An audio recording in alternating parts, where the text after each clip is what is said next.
In today's video, I'm going to teach you how to change the DNS server on Windows 11. This might sound a bit technical, but don't worry.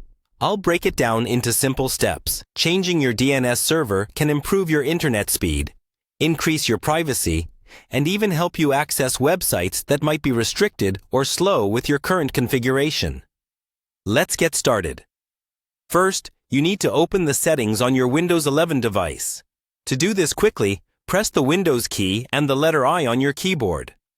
This shortcut instantly takes you to the Settings menu, saving you the hassle of navigating through various menus. Once you're in the Settings menu, look for the option labeled Network and Internet.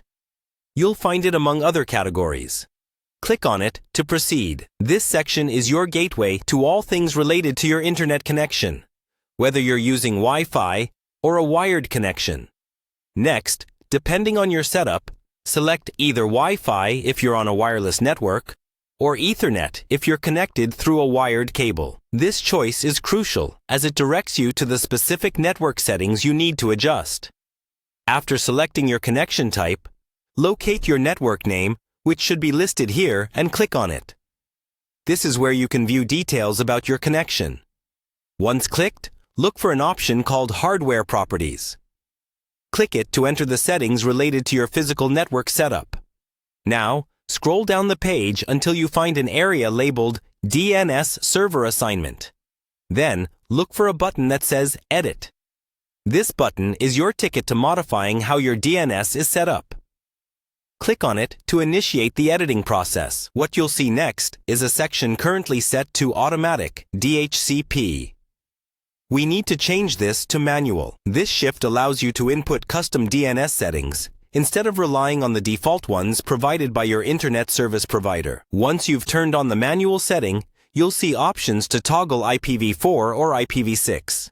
Most users will deal with IPv4, but if you specifically need IPv6, feel free to toggle that option. Afterward, you'll need to input your preferred DNS addresses. A popular choice is Google's DNS, which has addresses like 8.8.8.8 and 8.8.4.4. These are known for being fast and reliable. Finally, after you've entered the desired DNS addresses, remember to hit the Save button. This final step applies all the changes you've made. And there you have it. You've successfully changed the DNS server on your Windows 11 computer. Congratulations on completing this process. You should now experience any improvements these changes bring to your browsing experience. If you ever need to revert the changes, simply revisit these steps and switch back to Automatic keys. DHCP. Thanks for watching, and I hope this tutorial was helpful.